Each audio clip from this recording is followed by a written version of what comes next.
Saber hablar en público no es una habilidad difícil de adquirir. El secreto, como casi siempre ocurre, está en la práctica continuada y en conocer una serie de técnicas que nos ayudarán a comunicarnos mejor. Hoy tenemos con nosotros a don Julio Rodríguez, director. Es un habitual ya nuestro que nos va a explicar, nos va a ayudar a entender cuáles son estas pautas y estas técnicas adecuadas para aprender a expresarnos en público. Muy buenas tardes. Hola, muy buenas tardes.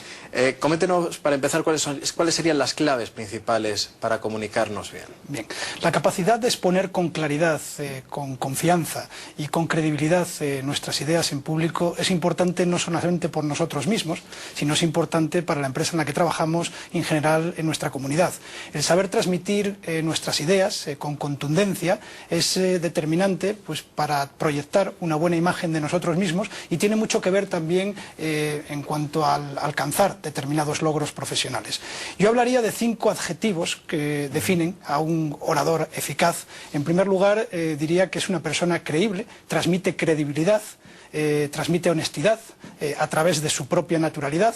En segundo lugar, es una persona competente. Se dice que cuando vamos a hacer una ponencia o vamos a hacer una conferencia, disponemos al principio de la misma de un máximo de 60 segundos para demostrar nuestro conocimiento y nuestra competencia sobre el tema. Si en esos 60 segundos iniciales no somos capaces de captar la atención de nuestro público, en definitiva perderemos a ese público, ¿no? En tercer lugar, es gente que es compatible. La gente, sobre todo, lo que va buscando es gente afín a ella, no gente soberbia o que se sienta con grandes conocimientos por encima de ellos. Es gente que es capaz de transmitir esa compatibilidad. En cuarto lugar, yo hablaría es gente que es capaz de conectarse. Hay una frase que dice que a la gente no le importa tanto cuánto sabes, sino hasta que sabe cuánto tú le importas a ellos. Es decir, cuando eres capaz de transmitir, realmente te interesa transmitirles una idea, es a partir de entonces cuando la gente está interesada en escucharte.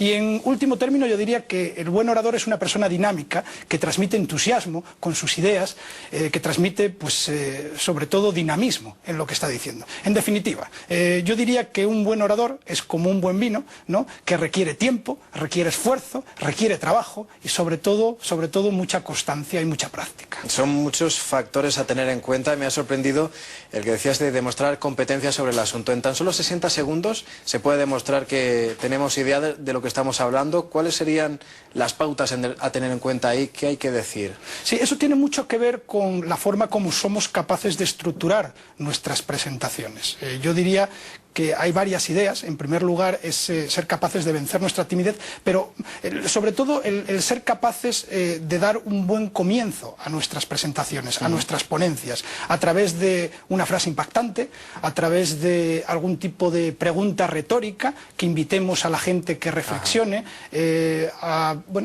algún tipo de... Yo el sentido del humor trataría de manejarlo con mucho cuidado, pero en ocasiones los conflictos, al principio de una conferencia o de una ponencia, poner en evidencia determinados conflictos ayuda también a captar la atención de la gente. Si tienes oportunidad de comprobarlo, normalmente en las películas, en los primeros 3-4 minutos, siempre surge algún tipo de conflicto que es el que atrae la atención del público. Ajá, nosotros lo tenemos que hacer en tan solo 60 segundos. Pues yo diría que sí, hay autores que incluso mencionan que en menos tiempo. Si no somos capaces de captar la atención de nuestro público en un periodo tan corto de tiempo, lo perderemos. Cuando tenemos que exponer, quizá en una reunión importante, quizá en una junta de accionistas, nunca vamos a saber a lo que nos vamos a enfrentar, pero es muy importante mantener los nervios de acero. O sea, hay mucha gente que nos dice que en esos momentos de crisis se queda en blanco. ¿Cómo evitar esto? ¿Cómo evitar la timidez? ¿Cómo evitar que se nos vaya el pensamiento a otra cosa, quedarnos en blanco? Bien, hay una técnica que es repetir hasta la saciedad los comienzos de las presentaciones. Yo creo que los 2 primeros minutos de cualquier conferencia, de cualquier ponencia, de cualquier intervención, incluso como esta, esos 2 primeros minutos donde vas agarrando confianza en ti mismo son claves para hacer una buena presentación, ponencia o conferencia. Además es bueno que se nos vea seguro precisamente al principio, ¿no?, de nuestra exposición. Efectivamente, yo insisto en repetir, en repetir hasta la saciedad. No vas a tener oportunidad, practicar sobre todo, ¿no?, delante de un espejo, practicar tu ponencia. Un buen ponente normalmente es una persona que es capaz de escribir adecuadamente sus discursos. Un discurso o una conferencia bien armada requiere como mínimo un trabajo de 3 semanas. El comienzo insisto, el repetir el comienzo hasta la saciedad, la presentación de uno mismo, las ideas claves que vas a transmitir a lo largo de toda tu conferencia, esos dos minutos son claves también para conseguir esa tranquilidad, ¿no? Templar esos nervios. Sí, hay quien también aconseja algunas técnicas, ¿no?, de relajación. Sí, hombre, técnicas de respiración, hacer algún tipo de deporte, abstraerse, pasear, no embotarse, que sería la palabra que yo emplearía en el tema, darle vueltas hasta el último segundo. Es como cuando estábamos en la universidad y teníamos que preparar algún tipo de parcial, ¿no?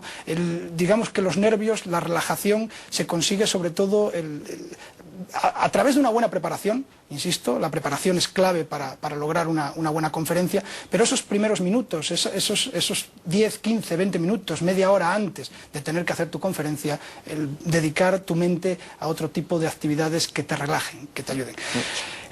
La timidez, a mi juicio, es una especie de egocentrismo. Es pensar, sí, que todo el mundo va a estar pendiente absolutamente de todo lo que haces, cuando no es cierto. Yo recomiendo que la gente se grabe cuando dé algún tipo de conferencia y que luego se observe. Seguramente durante la conferencia se habrá sentido muy nervioso en determinados momentos y cuando luego se observa se va a dar cuenta que eso no se ha percibido. Con lo cual, el pensar si la gente me está observando, cómo estoy poniendo las manos, cómo estoy moviéndome, si llevo bien la chaqueta puesta o no, olvidémonos de esas cosas. La gente no va a estar tan pendiente de ese tipo de accesorios. Luego, otra situación complicada es cuando tenemos que hacer presentaciones a nuestro equipo de trabajo, quizá, a nuestros superiores, en el que ahí pueden entrar diapositivas, pueden entrar todos los elementos que nos ofrece la multimedia.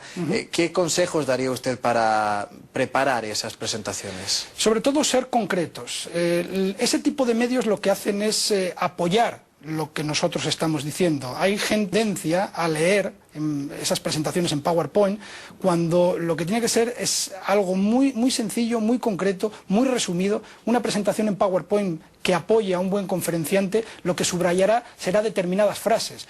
Si en un momento determinado quieres que el auditorio lea lo que estás proyectando, cállate. Lo que no puede ser es que se solape.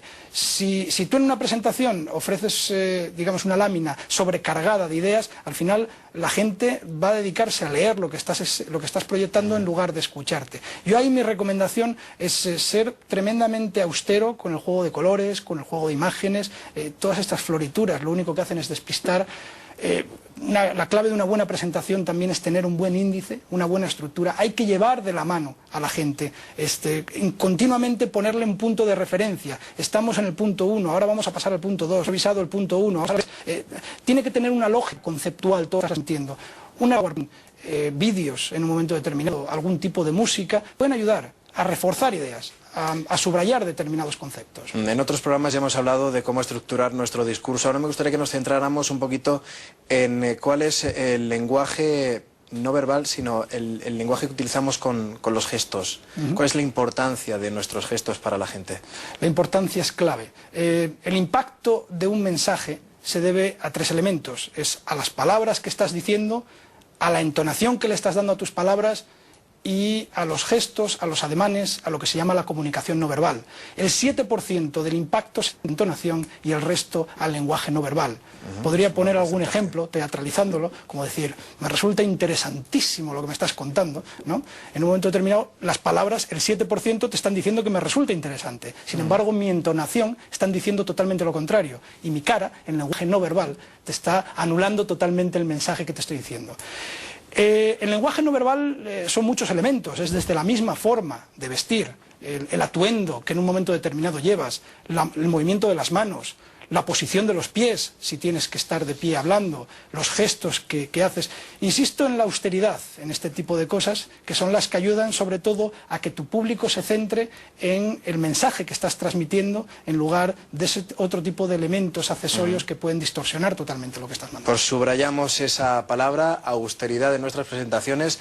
Nosotros le volvemos a invitar a otro programa para seguir hablando sobre comunicación y para saber cómo debemos de expresarnos en público. Ahora lo que vamos a hacer es irnos ya, se nos ha acabado el tiempo. Recuerden, mañana vamos a volver con más asuntos aquí en El Contrato, el programa que Intereconomía dedica diariamente al mundo de los recursos humanos.